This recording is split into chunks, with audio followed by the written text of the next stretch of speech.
We're St. Catharine's Youth Group from Holmdel, New Jersey, connecting faith and life. And you're watching Real Faith TV!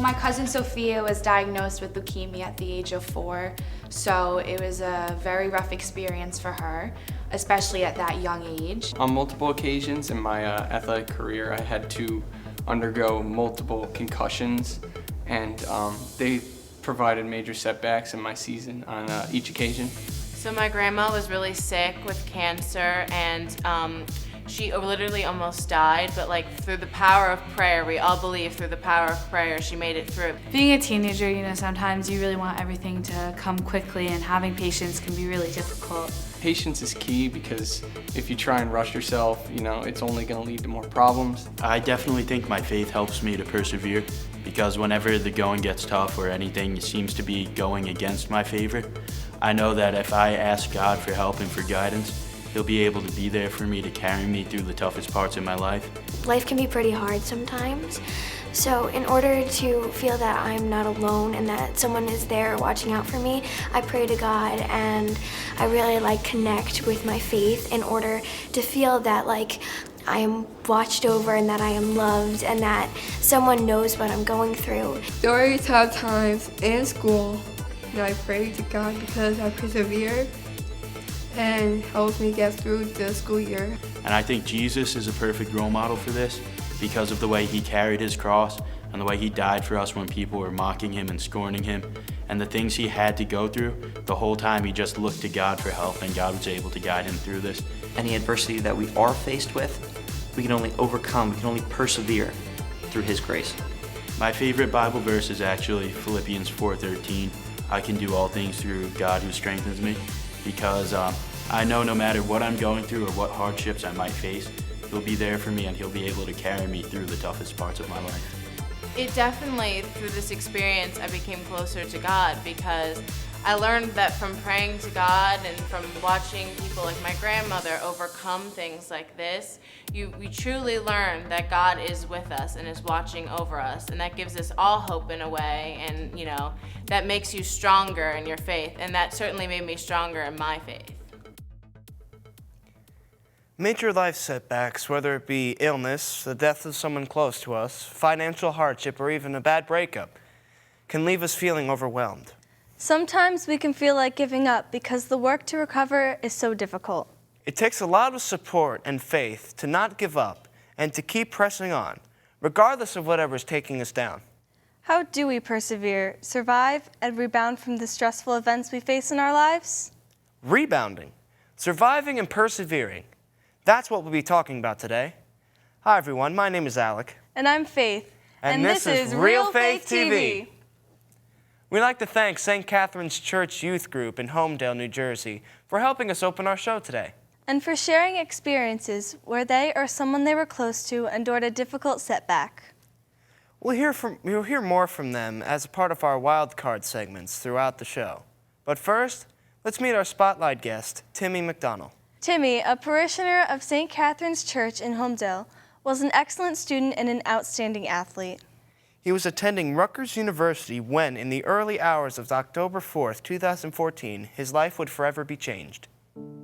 Our son Timmy, before the accident, was, and is now, remains still so, very full of life. Before the accident, very popular, always playing sports, always out. I was a pretty smart kid. I got 1850 on the SATs.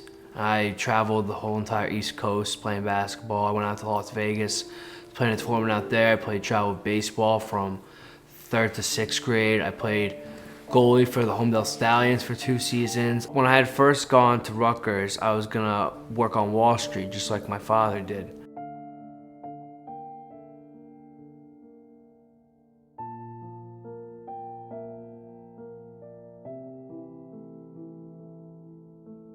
We went to bed Friday night, October 3rd, just like any other day. Around 3:15 that morning, we received a phone call from Robert Wood Johnson Hospital telling us that our son had been in an accident and was not in good shape, and we needed to get there as soon as possible. All I remember was I was at a sorority with my friend from Holmdel, and we were walking home. We split up. I was going back to my house on Gilden, and I was walking across the street, and next thing I know, I was in a hospital bed.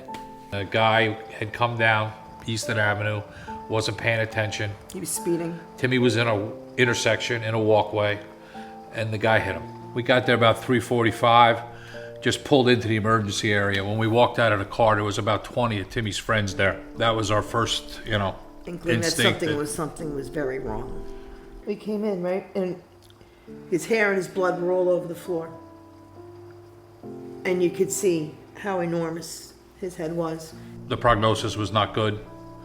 They told us they were going to do emergency surgery. They prepared him for surgery. And when we yelled at him and he was going down the corridor, we said to him, "You have to fight." Fight, Timmy, fight became the slogan associated with Timmy's recovery. It's really a miracle that he survived and recovered from such life-threatening injuries. Let's see what our studio guests have to say about perseverance and recovery. Okay, they are John, Emily, Lexi, Michael, Jess, Anissa. and Mateo. Have you or someone you know experienced an illness or injury or any setback which required perseverance for recovery? Well, I know a girl who a couple months ago, her brother was murdered, and obviously it's going to take a lot of time for her to recover. She never will ever really fully recover, but with prayer in her community, she's getting stronger every day. Community is really important. A boy from our school, he was in a really bad car accident one morning. The car flipped over the median, was hit by another incoming car, and he was in the hospital for a really long time. And our school community really just came together and really supported him, visited him in the hospital, and when he came back to school, there was a big banner hanging and with all the nice words everyone had to support him. Last year, I hurt my knee before the season started for cross country, and I've been running, and as an upperclassman, it's very hard to just come back to practice and be all strong, but I had a lot of friends there to support me, and I did physical therapy, and after a couple months of a lot of people supporting me, I was able to get the confidence and the strength up to run again. A couple years ago, I was involved in a car accident, and a result of that car accident was I had to get a feeding tube. And after a few months of having the feeding tube, I finally got the courage to go back to school and face everybody. And I was really scared and I was really nervous, but most of my friends and my whole faith and community came and supported me, and I felt really loved. I remember early last year, I hurt my back for the first time of many times, and I went to the doctors and they said nothing was wrong, and I kept getting that answer every time I hurt my back. And then finally, I went through a lot of physical therapy and everything, and I went to this one doctor, and he finally figured out what was the matter, and it was, my shoulder, and I'm a softball player, and taking time off of softball to kind of fix my shoulder and, make it healthy again is really hard to do, because going back to play softball, I'm weaker than everybody else is because they've been training and strengthening their arms. So that's hard, but now I've worked hard to get my strength up. So now I'm back to where I was before, and I'm really happy about it. I hurt my knee in hockey, and the kneecap shifted in and out, and I had to also go to physical therapy. And I was progressing through it. I had to take time off my soccer in the spring because it was a little bit later, even though it was in February I got hurt. And it really took me a little bit more time to really understand that if you don't take care of the knee, it's a little bit more of a serious matter. So I really started to get a little bit more interested in taking care of it instead of leaving it to the side, and that helped me progress through it.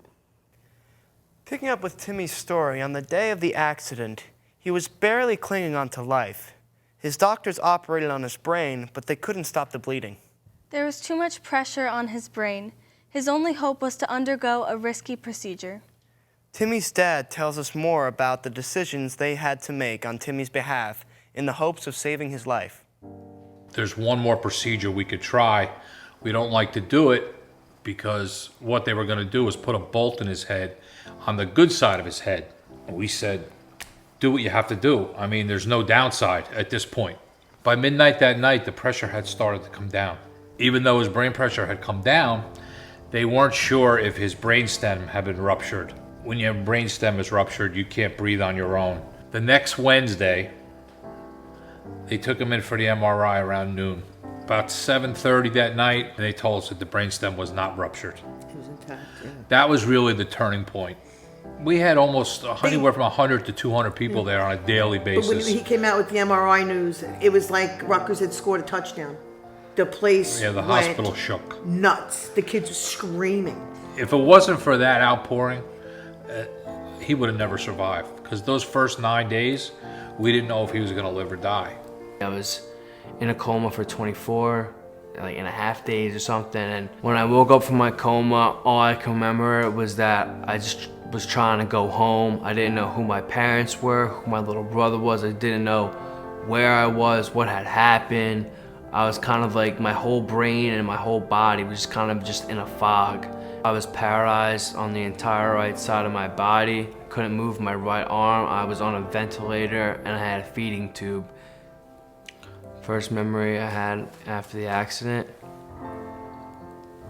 kind of when my fraternity brothers came to my room and two of them freestyled while I was laying in the bed. That's awesome. You know, so that was one of the first things I remembered.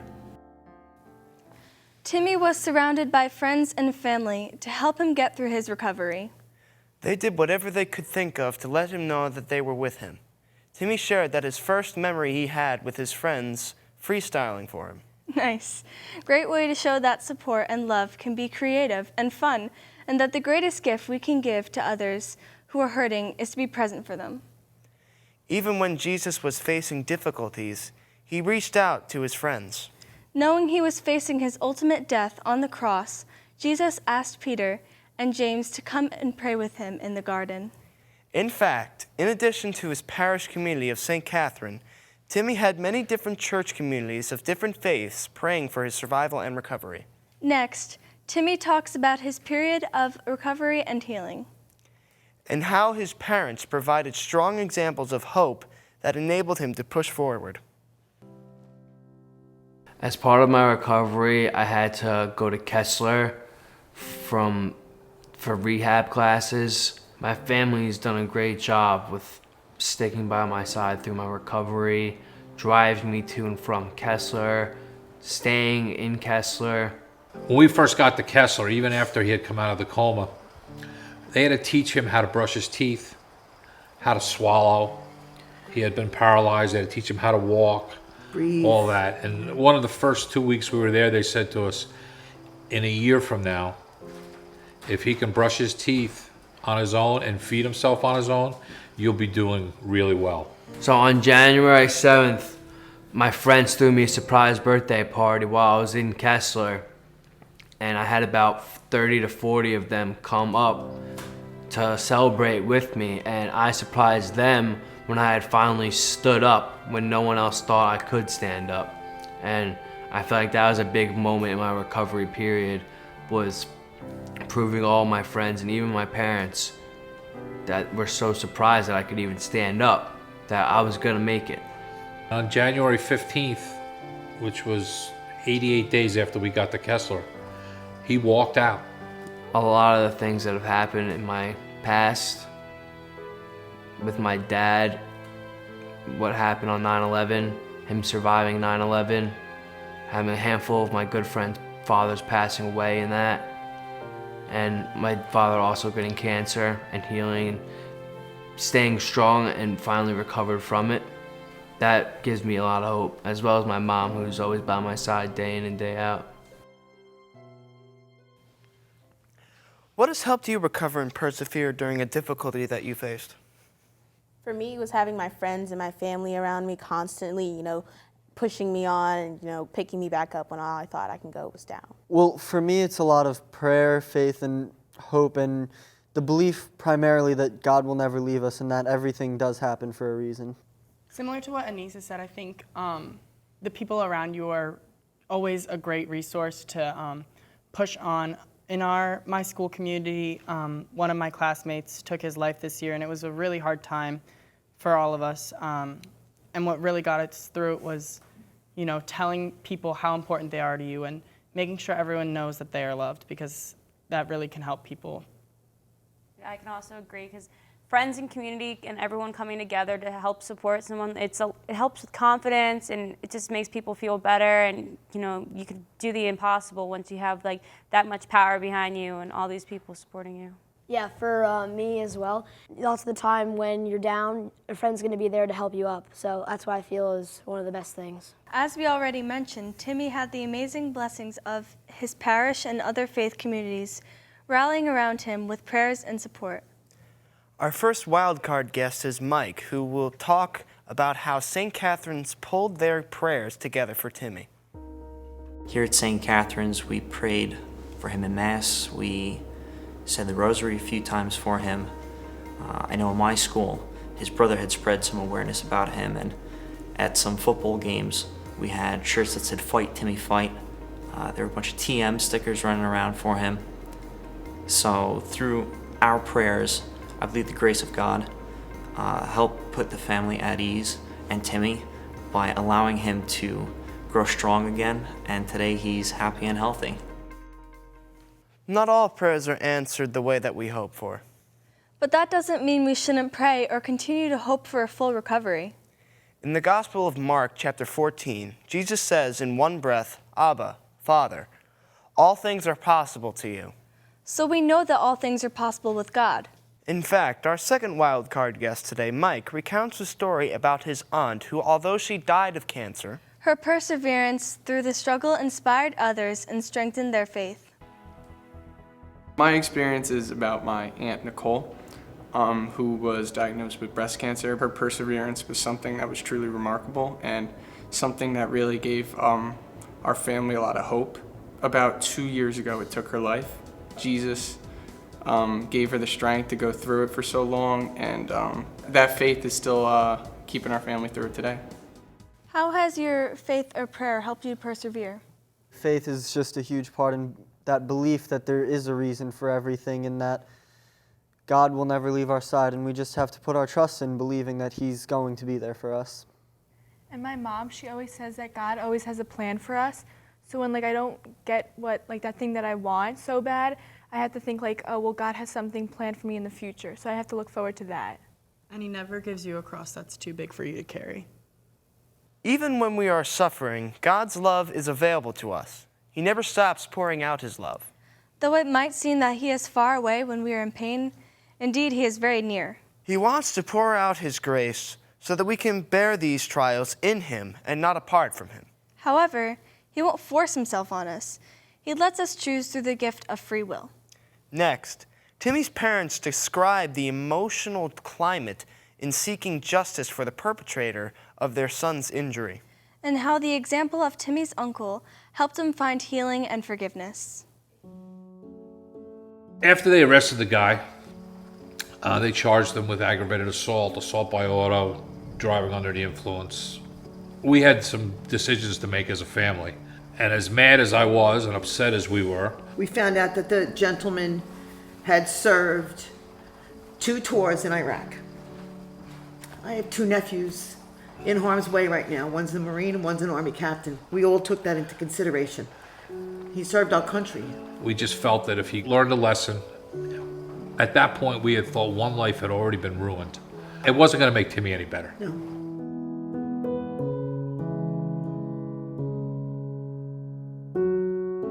There were times in the days where I think, like, why me? You know, like, why did all of these things happen to me? But later on in my recovery period, and even now, right here in front of you guys, I could say, like, I've done extraordinary things. I proved a lot of people wrong. A lot of people didn't think I would be able to live and talk and act and do the things that I do now when I was in the hospital. And here I am, driving myself to the gym every day, going out to dinner, just living my life.